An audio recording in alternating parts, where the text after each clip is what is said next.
शुरू। हेलो, लालजी बोल रहे हैं? जी हाँ।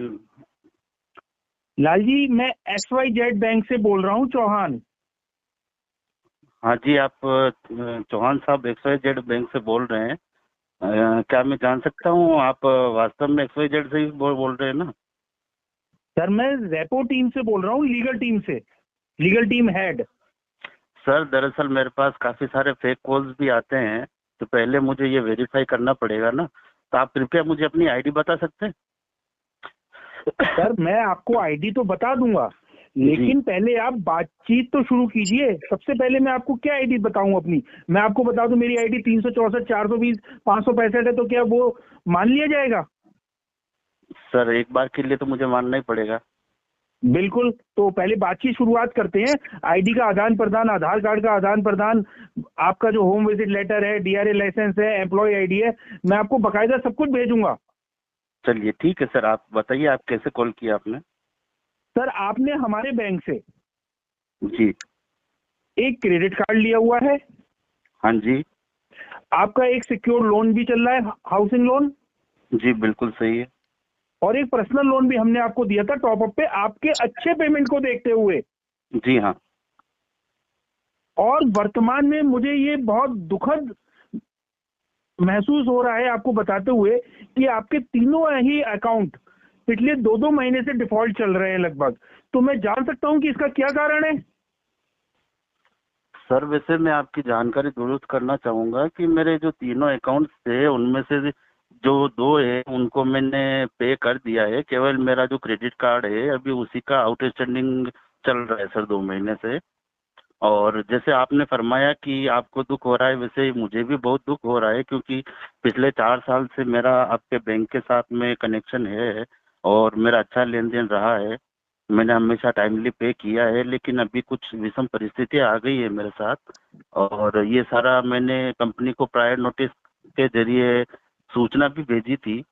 तो मुझे खुद इस बात का बहुत दुख है कि मैं अभी इस चीज़ को पे नहीं कर पा रहा हूँ सर।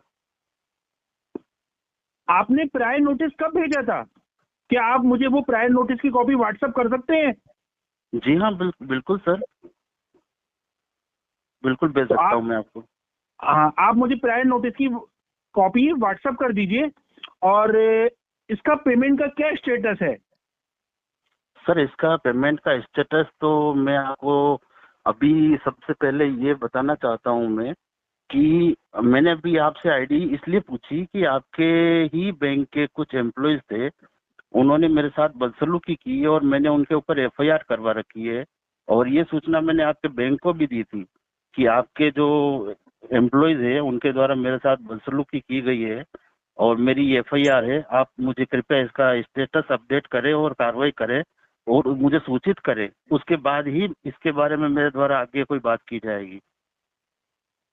देखिए लालजी, मैंने आपकी कहानी सुनने के लिए आपको फोन नहीं किया है कि आपने FIR करा दी, आपके साथ अपशब्द बोले गए, आपके साथ अभद्रता हुई, दुर्व्यवहार हुआ। Come to the point. आप मुझे वर्तमान में पेमेंट का क्या स्टेटस है, अगर आप मुझे बताएं कि पेमेंट कब कर रहे हैं, कैसे कर रहे हैं, तो आगे बात की जाती है। वरना मैं अपनी टीम के साथ आपके घर पर सुबह आके बैठूंगा और उसके चार्जेस लगाऊंगा 11,000 रुपए। सर जी, आपने आपका व्हाट्सएप नंबर यही है ना? बिल्कुल। मैं इसके ऊपर आपको एक सुप्रीम कोर्ट का आदेश भेज रहा हूँ। हम्म। ICICI bank versus Shanti Devi, जो 2008 का एक लैंडमार्क फैसला है, उसके अंदर आप पेज 4 पे जो पहला पॉइंट है उसको पढ़ना। हम्म। उसके अंदर क्लियरली मेंशन किया हुआ है कि मुझे मिलने का स्थान चुनने की पूरी परमिशन है। जब तक हम्म। मैं नहीं चाहूँ आप घर पे नहीं मिल सकते, आपको मिलना है, मैं मिलने के लिए आपको जो स्थान प्रोवाइड करवाऊंगा, आपको वहीं आकर मुझसे मिलना पड़ेगा। और यही चीज मैंने आपके उन एजेंट्स को भी बोली थी, लेकिन उन्होंने उसको फॉलो करने से मना कर दिया, तब मुझे FIR दर्ज करवानी पड़ी। लालजी, वो सब बातें तो ठीक है। तो आप मुझे अपना मिलने का जगह और मिलने का समय, जब भी आप फ्री हो, मुझे व्हाट्सएप कीजिए। बिल्कुल सर, आप मुझे कल दिन में 12 बजे लाल तालाब पे मिल जाइए। कितने बजे? कल दिन में 12 बजे। ठीक है, और मैं क्या क्या दस्तावेज अपने साथ लाऊं? सर दस्तावेज तो बाद की बात है, पहले आप ये तो सोचिए कल रविवार है, आपने मेरी सर बात पे आप अब गौर ही नहीं मिलने का किया जगह, सर। मिलने का समय तो आप ही बता रहे हैं, चाहे भले ही उस दिन क्रिसमस हो, होली हो, दिवाली हो, ईद हो। अभी तो आपने खुद ही अपने एक लैंडमार्क जजमेंट का सर आप बताया, तो उसमें लीगल से जगह और है, समय तो आपके द्वारा ही आप बताया लीगल गया से है ना। हैं तो आपको इन बारीकियों का ज्ञान तो होना चाहिए ना कि रविवार का दिन मिलने का नहीं होता है।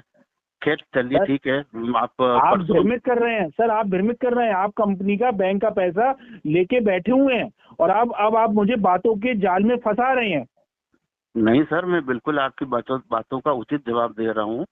और अब मैं ये कह रहा हूँ कि आप एक काम करिए, परसों 12 बजे मुझे लाल तालाब पे मिलिए, अपने साथ में होम विजिट लेटर और ऑथोराइजेशन लेटर और अपनी आईडी प्रूफ, साथ में डीआरएल लाइसेंस, ये चारों डॉक्यूमेंट्स आप अपने साथ लेके आइएगा। और जो भी बातचीत होगी वो वीडियो कॉल रिकॉर्डिंग मोड पे होगी। तो मतलब आप अपना एक वीडियोग्राफर भी साथ में लाएंगे? नहीं नहीं, मैं खुद बनाऊंगा वीडियो। और मैं सबसे पहले आपको ये भी बताना चाहता हूँ कि ये जो सारी बातचीत हो रही है ये भी रिकॉर्डिंग मोड पर ही हो रही है, क्योंकि ये आपकी और मेरी दोनों की सुरक्षा के लिए आवश्यक है। सर वो तो सब बात ठीक है, लेकिन मैं आपको एक बात ये बता दूं कि आपका जो क्रेडिट कार्ड डिफॉल्ट पिछले 2 महीने से चल रहा है और तीसरा महीना होने वाला है, जी और आपने हमारे बैंक से सिक्योर्ड लोन भी करा रखा है, जैसे हाउसिंग लोन है। जी हाँ। तो आप इस भ्रम में मत रहिएगा कि कोई भी क्रेडिट कार्ड में आपको सेटलमेंट मिलेगा, क्योंकि मैं आपको एक जानकारी के लिए बता दूं, अगर किसी वित्तीय संस्थान से आपने कोई सिक्योर्ड लोन लिया हुआ है और उसी वित्तीय संस्थान से आपके पास कोई हमारे अनसिक्योर्ड लोन भी हैं, जैसे क्रेडिट कार्ड या पर्सनल लोन, तो जी वो भी सिक्योर्ड में काउंट किए जाएंगे। सर, मैं भी आपको एक जानकारी देना चाहता हूँ हम्म। कि 2022 में जब मैंने आपसे लोन लिया था तो मैंने उस लो एग्रीमेंट को पूरा पढ़ा था। उसके अंदर कहीं भी क्रॉस डिफॉल्ट क्लोज या राइट टू सेट ऑफ का ऑप्शन था ही नहीं। और इन दोनों के बिना आप इन दोनों को मर्ज नहीं कर सकते। अभी जो नई आरबीआई गाइडलाइंस आई है वो 1 मई 2025 से लागू हुई है। उससे पहले की जो लोन है उनके ऊपर ये जो रूल है वो लागू नहीं होता है। बिना मेरी कंसेंट के आप उनको मर्ज नहीं कर सकते हो। नहीं नहीं नहीं, ये आपकी सर कोई गलत फहमी है। मैं आपको क्लियर फिर से एक बार बता रहा हूँ, अगर आपने हमारे बैंक से कोई अनसिक्योर्ड लोन भी लिया है और सिक्योर्ड भी लिया है, तो हमारे अनसिक्योर्ड भी सिक्योर्ड में ही काउंट किए जाएंगे। सर आपका बैंक हो या कोई और हो, सर सबके लिए लॉ और जो रूल्स है वो एक ही है। हर प्रत्येक बैंक के लिए अलग से रूल नहीं बनाए जाते हैं। आपके आपने मुझे जो अलग अलग लोन्स दिए हैं उन सब की आईडी अलग है, लोन अलग है, और उनका जो भी एमोटाइजेड लोन पेमेंट शेड्यूल है वो सभी का अलग है।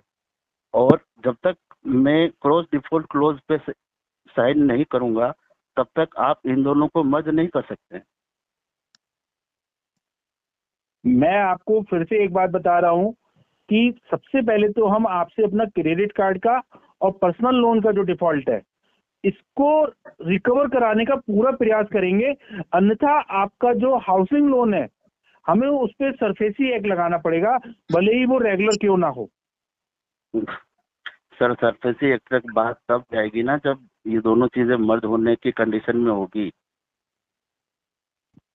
अगर देखिए सर, मैंने मर्ज तो होगा, मर्ज तो सर करना पड़ेगा। अगर मैंने 1 मई 2025 के बाद में अगर आपसे लोन लिया होता तो आप इसे मर्ज कर सकते थे।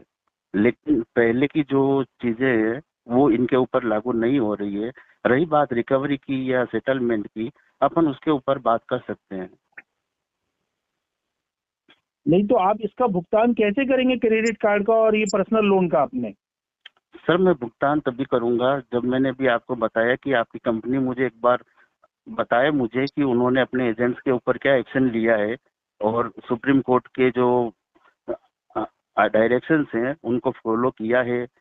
तभी मैं इसके ऊपर कुछ कार्रवाई करके और आपको जवाब दे पाऊंगा। क्या आपकी कंपनी इसके लिए रेडी है? देखिए अभी तो फाइल मेरे पास है, केस की फाइल। इसके बाद ये हार्ड रिकवरी में जाएगी। इसके बाद इस पे आर्बिट्रेशन प्रक्रिया भी चालू हो सकती है, और हम 316 दो 318 लीगल में भी जा सकते हैं। सर कोई बात नहीं, प्रक्रिया जो भी चलेगी मैं उसका पूरी तरह से जवाब दूंगा। ऑर्बिट्रेशन में जाएगी, ऑर्बिट्रेशन के लिए मेरी सहमति, मेरी कंसेंट जरूरी है। मैं वहाँ आपत्ति दे दूंगा, तो वहाँ वो चीज काम नहीं करेगी। सर अगर आप आपत्ति देने से ये चाहते हैं कि बैंक अपना पैसा भूल जाए, पैसा ना मांगे, आप अपने मनमाफिक जब चाहें जब उसका भुगतान करें, तो ये भी तो सर एक नियमों के विरुद्ध है ना। सर नियम के विरुद्ध तो आप लोगों ने भी किया है, तो इस हिसाब से तो पहली कार्रवाई आपके ऊपर होनी चाहिए। जो नहीं, आपके हमने एम्प्लॉयज क्या है, नियम के विरुद्ध किया है? हमने क्या नियम के विरुद्ध किया है? आपके जो एम्प्लॉयज थे उन लोगों को मैंने घर पे मिलने के लिए मना किया था, लेकिन वो लोग जबरन आए। अपनी आइडेंटिटी उन्होंने शो नहीं की, मेरी प्राइवेसी का जो अधिकार था उसका उन्होंने हनन किया है। ये सारी चीजें सुप्रीम कोर्ट का जो आदेश है उसका सरासर उल्लंघन है। अगर आप लोग कानून को नहीं मानते हैं तो आप मेरे से क्या उम्मीद कर रहे हैं कि मैं कानून को मानूं? लाल जी, आप बातों को घुमा रहे हैं, मुझे दिग्भ्रमित कर रहे हैं। अब सर केस मेरे पास है, जिसने आपके साथ अभद्रता की, दुर्व्यवहार किया, आप उस पे एफआईआर कराएं, मुकदमा लिखवाएं, पास्को लगवाएं, जो आपकी मर्जी है वो लगवाएं आप। मुझे उससे कोई सरोकार नहीं है। मुझको आप मेरे पेमेंट के बारे में बताएं कि वर्तमान में आप मेरा भुगतान कैसे करेंगे। जिसने आपके साथ गलत किया आप जानो और वो जाने। सर मैंने आपको जो अभी शांति देवी केस की बात की है उसका पॉइंट नंबर 13 ये कहता है कि बैंक के जो भी एम्प्लॉयज हैं उनके द्वारा जो भी कृत्य किया जाता है उसके लिए बैंक जिम्मेदार है। और इसी बेस पे मैंने जो एफआईआर लॉन्च करी है उसके अंदर पार्टी मैंने आपके बैंक को बनाया है। तो अब जो भी फैसला होगा कोर्ट में होगा, कोर्ट जो भी आदेश देगा उसके बाद ही भुगतान तक की बात आएगी।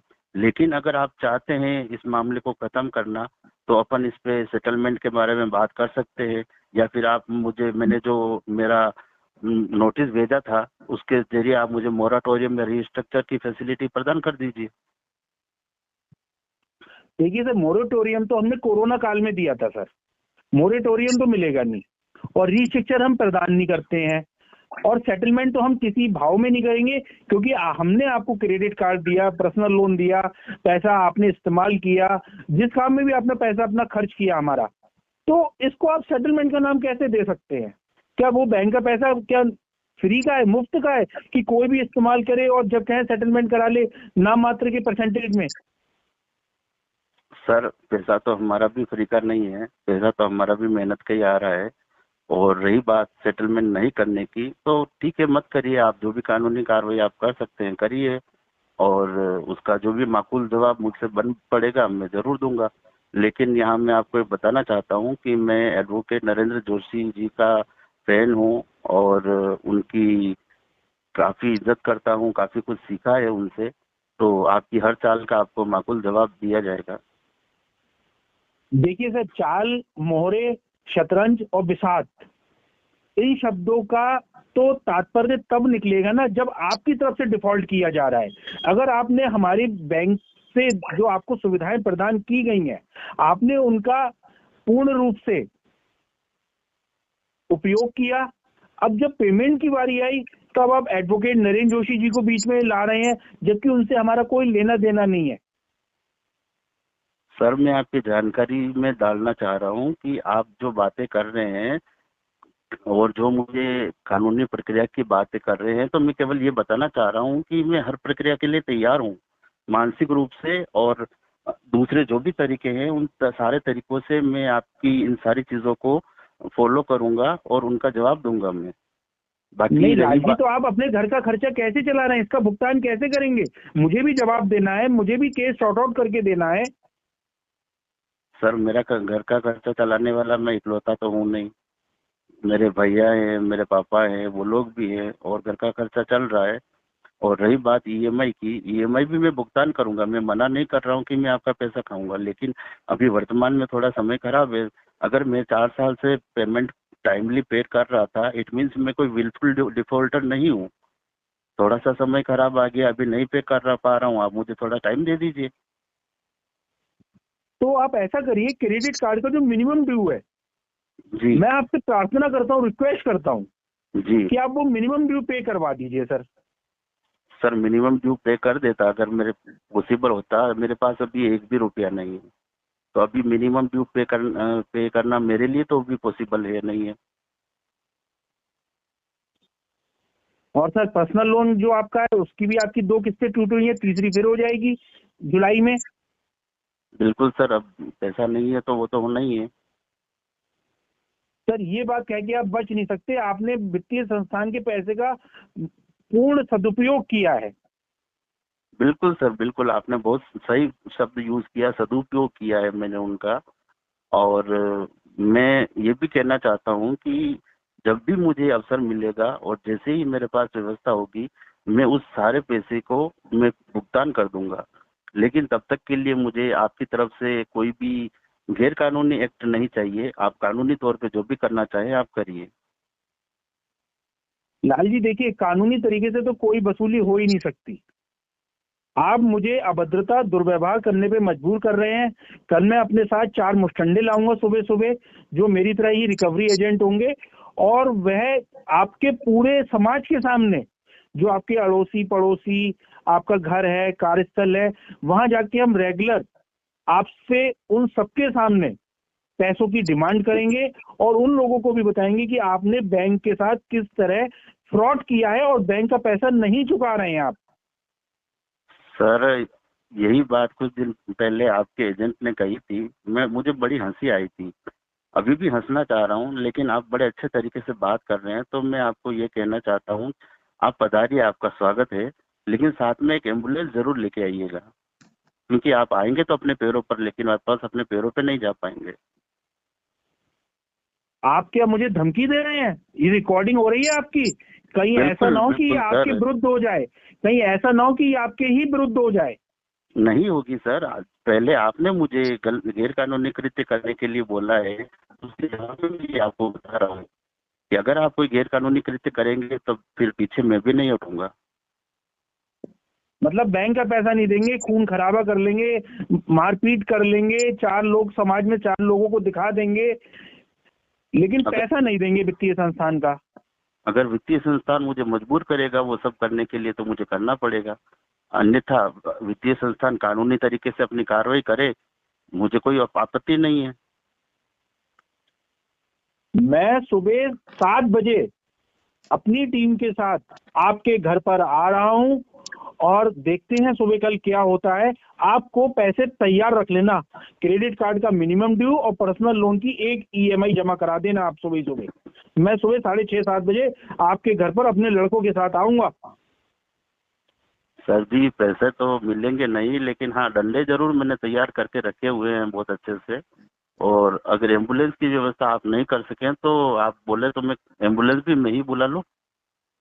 देखिए, आप अगर कहीं और भी मुझे मिलेंगे, कहीं और आते जाते मैं आपकी रेकी करूंगा, फिर मैं आपके कॉन्टैक्ट्स पे भी, आपके जो महत्वपूर्ण आपके मिलने वाले हैं, रिश्तेदार हैं, मैं उन लोगों को भी फोन करके आपके इस कृत्य के बारे में बताऊंगा कि आप एक तो बैंक का पैसा नहीं दे रहे हैं, और दूसरा हमको खुले रूप से प्लेटफॉर्म पे रिकॉर्डिंग के साथ धमका भी रहे हैं।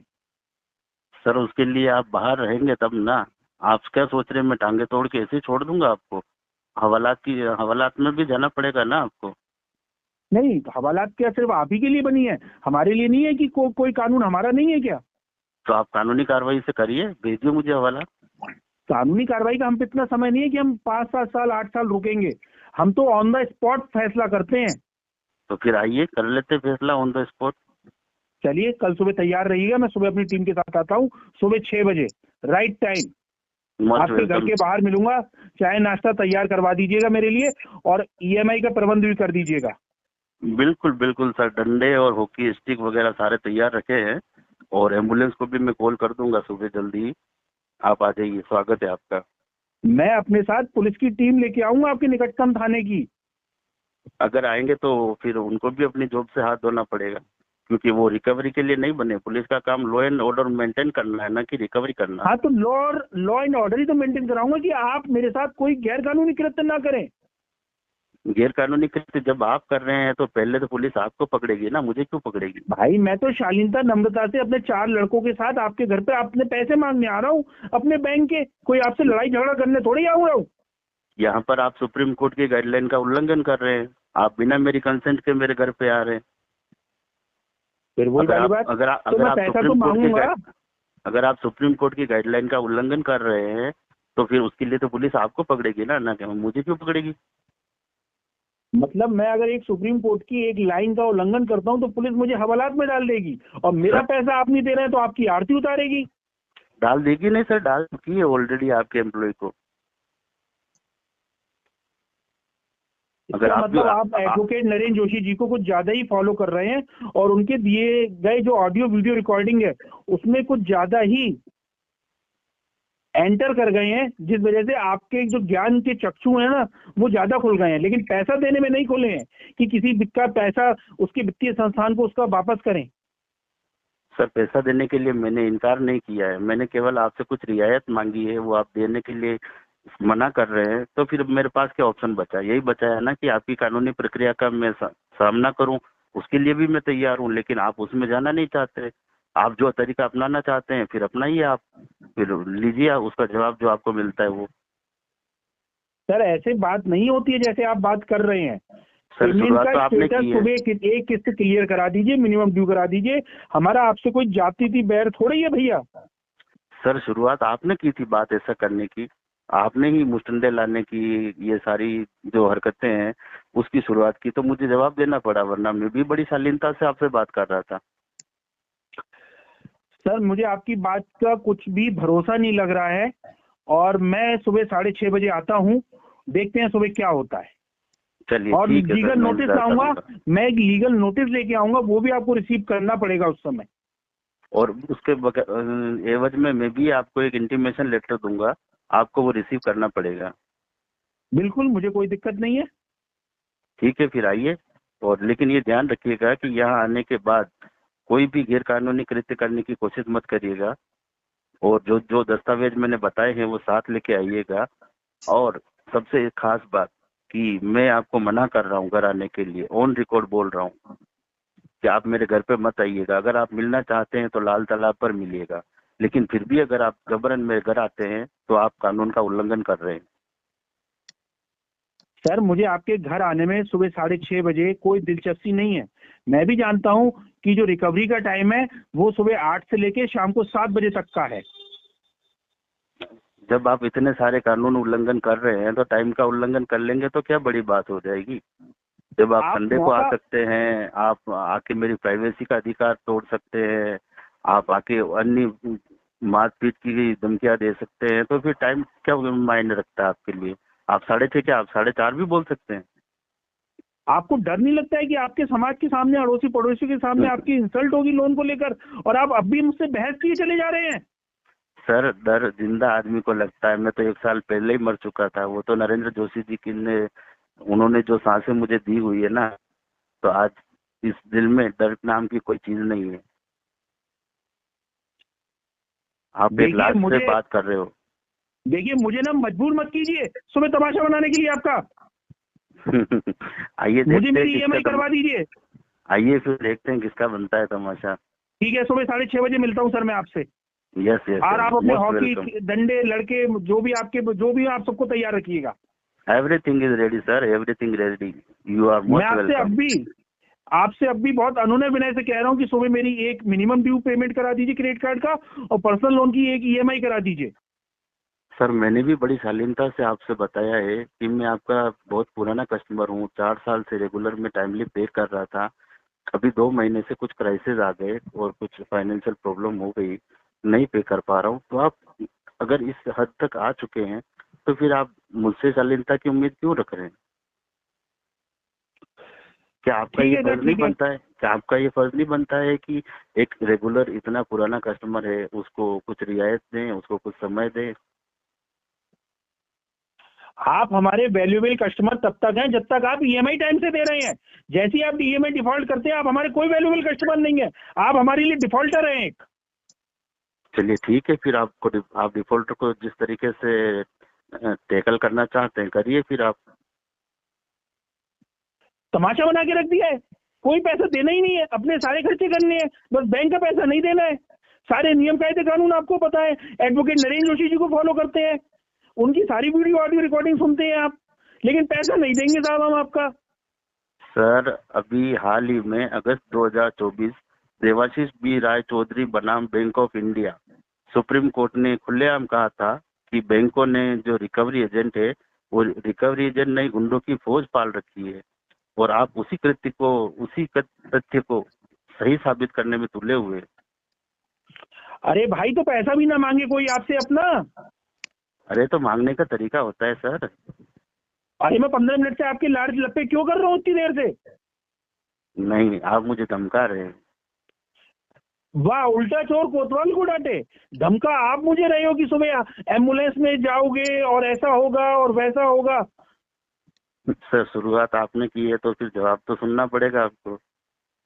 चलिए सर, मैं सुबह आता हूँ, ठीक है? आप अपने जो भी दस्तावेज है वो तैयार रखिएगा, और जो मैं अपना लीगल नोटिस लाऊंगा वो भी आप साइन कराइएगा, और सुबह देखते हैं समाज के सामने आपका क्या तमाशा सीन क्रिएट करवाता हूँ मैं। बिल्कुल बिल्कुल, आप आइए फिर देखते हैं। आप जो लग्जरी लाइफ जी रहे हैं ना, 4 लोगों को पता लगेगा कि उस लग्जरी लाइफ के पीछे बैंकों का डिफॉल्ट है आपके पास। आप आके देखिए तो सही कितनी लग्जरी लाइफ जी रहा हूँ मैं। आइए, स्वागत है आपका। ठीक है सर, ठीक है, सुबह मिलता हूँ मैं 6:30 बजे आपसे। Okay sir, okay, welcome.